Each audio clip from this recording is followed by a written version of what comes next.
Hello, I'm the Nostalgia Critic guy. Remember it? I fucking hate Biodome. I fucking hate Biodome. I fucking hate Biodome. I fucking hate it. I hate it. I hate it. I hate it. I hate it. Thank you. Anyway, I fucking hate Biodome.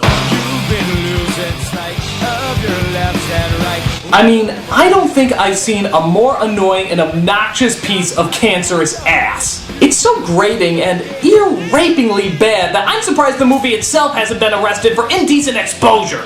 It may not be the worst movie, but trust me, it's in the top 5. This is the movie, these are my risks after watching the movie, and these are the notes I took during watching the movie. I've never been so happy to get something over with, so let's just go ahead and get this over with. So the film starts appropriately enough by throwing its garbage at us, a fitting metaphor. We see our main stars listed, Pauly Shore and Stephen Baldwin, which honestly begs the question, how bad do you have to be listed under Pauly Shore? The credits roll on like a cinematic ransom letter until the story finally begins. The place is the Arizona desert. Here, a team of scientists and investors has come together to create the first space station on Earth. A self-contained world, a pure environment. Their mission will be to sustain life for 1 year while living in harmony with nature. They're co-naming it the Really Stupid Experiment. Congratulations, Biodome 5, and good luck. So while that waste of time is going on, we cut to an even bigger waste of time. This playful scamp is named Squirrel, played by the devil's pubic hair himself, Pauly Shore. Paper covers rock, you lose a buckwheat. That was the first line. Literally, the first line he says makes me want to lobotomize myself. We have to watch a whole movie with this anus!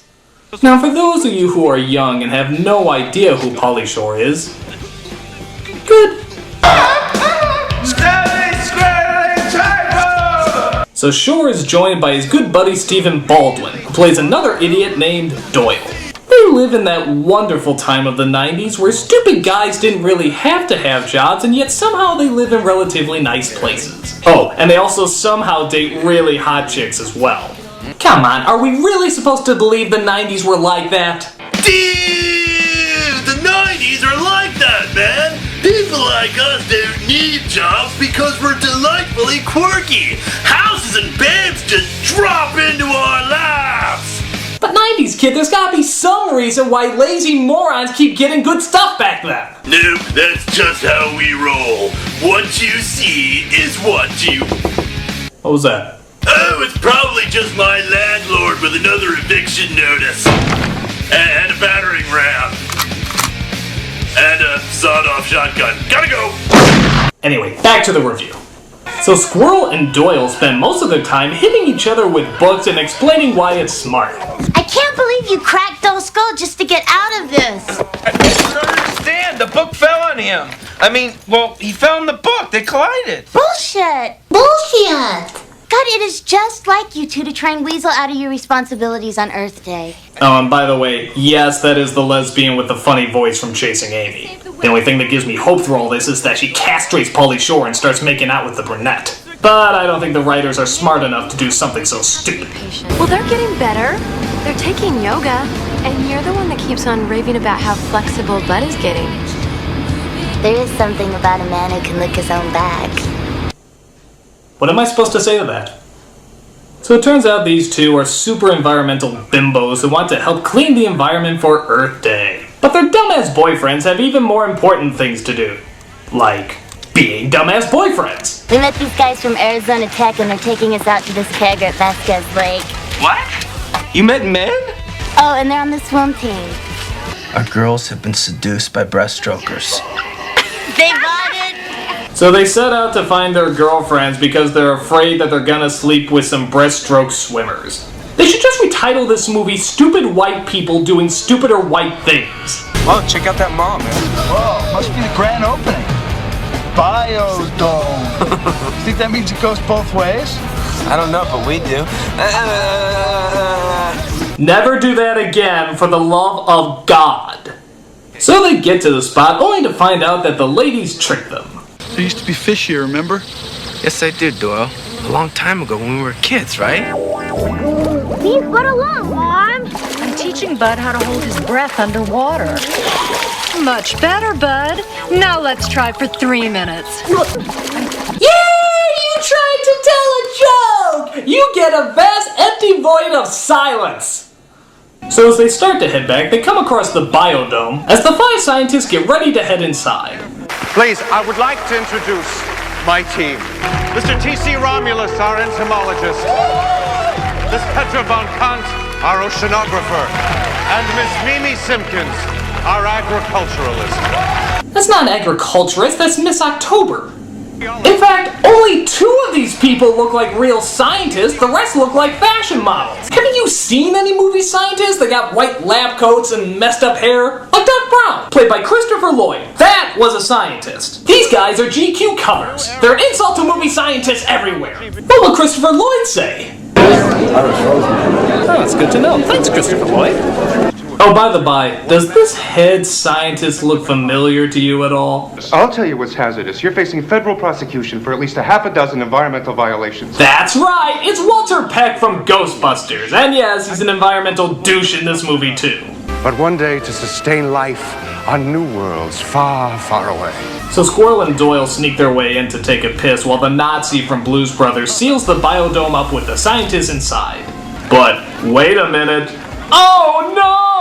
They're not supposed to be in there! I smell shenanigans. Or in their case, shit-nanigans. Get them out now! The doors are sealed for 1 year. I can't open the doors. Because if I open the doors, the integrity of all the scientific data is compromised. Is this true? Yes, it's true. This man has no dick. Adding 2 more at this stage will throw the whole system off balance.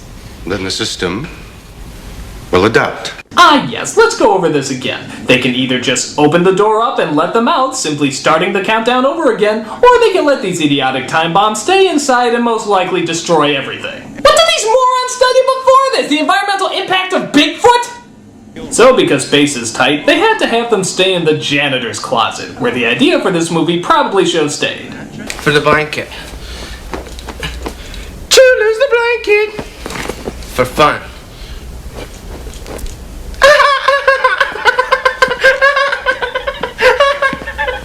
Oh good, I just heard the soundtrack to my night terrors for the next few weeks. But Squirrel and Doyle find they can't just stay confined to one room. So it's raping time!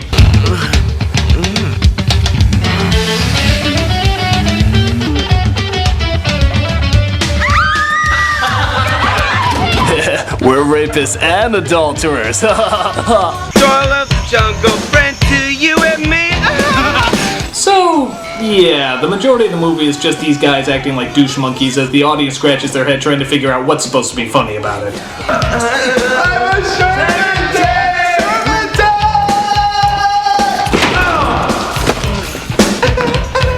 Has anyone ever noticed that Pauly Shore is to white people what Jar Jar Binks is to black people? I have to say, I'm very offended. So, hey, I know yoga. Look. Do it like that. Hey, that's the best performance in the movie. Finding Pauly Shore funny. That is no easy task. Hey, wait.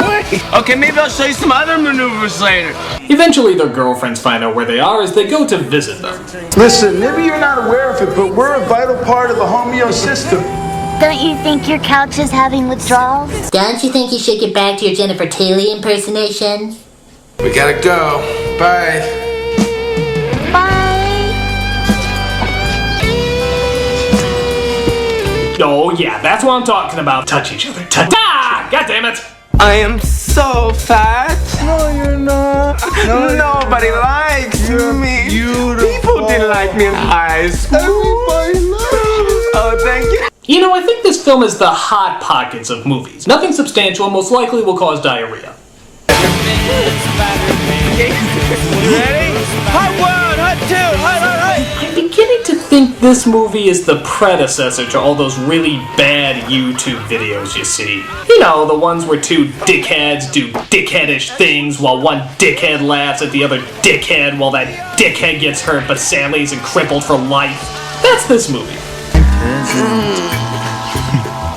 God, every new edit in this film hurts me. Good afternoon, Petri dish. Allow me to present it. Chateau Squirrely Stub. It's a bit plucky. So that's what happened to our fruit harvest. Mini tribal. Laugh at us! Laugh at us! Marco! Shut up!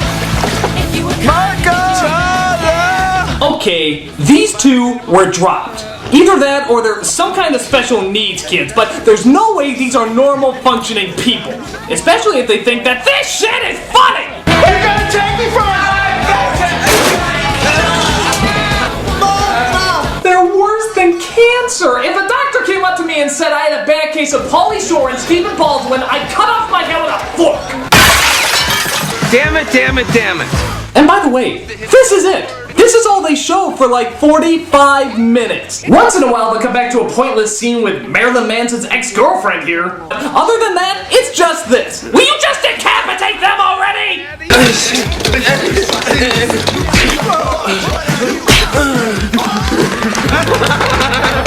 Here's a good idea. Have a point.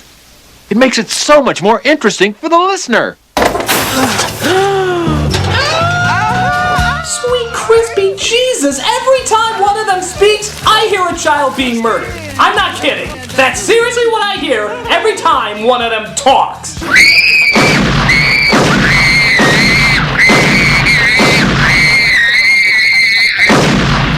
So the scientists finally come to their senses and ditch the two bungholes in their indoor desert, leaving them little to no means of survival. The idea being that while we are here, you are there. Congratulations, movie, you have me totally siding with the bad guy. You can't just leave them there.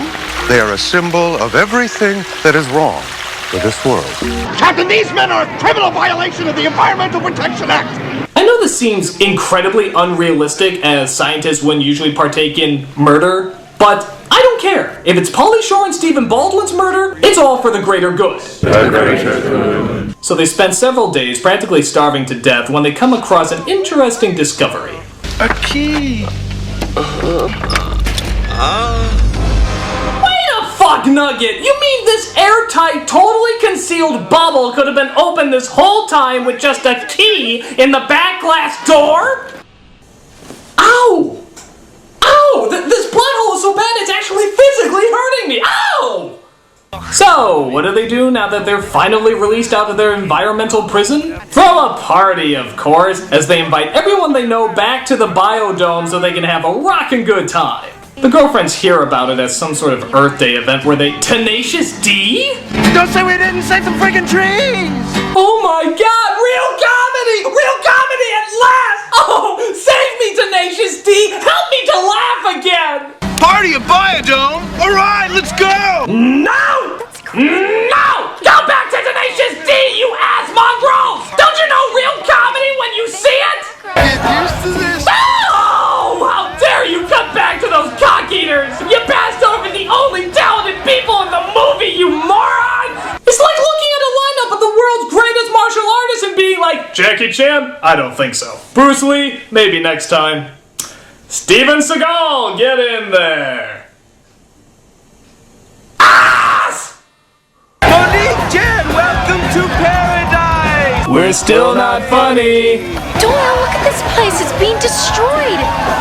Thought you guys wanted like a big environmental party. You assholes! You assholes! But you're killing the Biodome.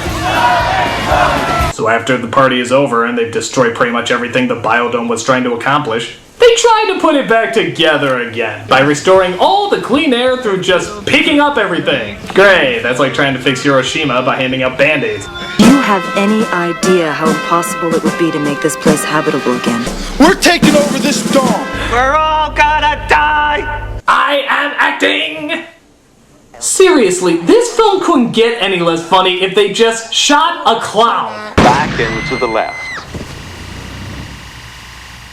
A clown. Elsewhere, the infamous Biodome is back in the news. My God, you're actually trying to kill comedy, aren't you? You're trying to physically destroy everything that is humorous in this world. You're not gonna get away with it. No. How much of this movie is left?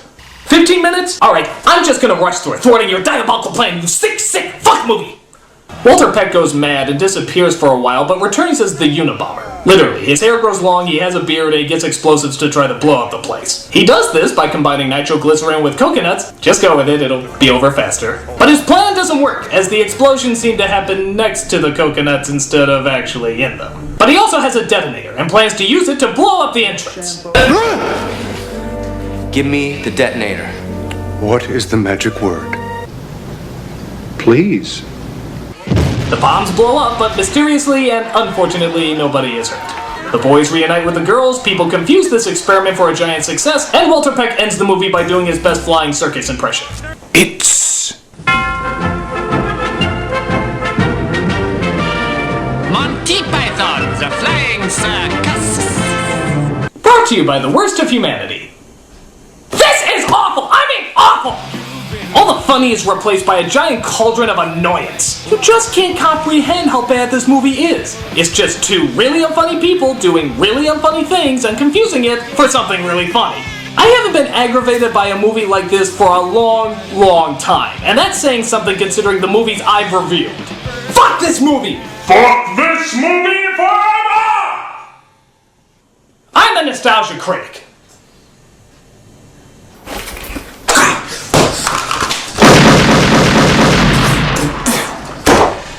I remember it so you don't have to! You've been losing sight of your left and right. Well, turn your focus, yourselves open and give. Bullshit!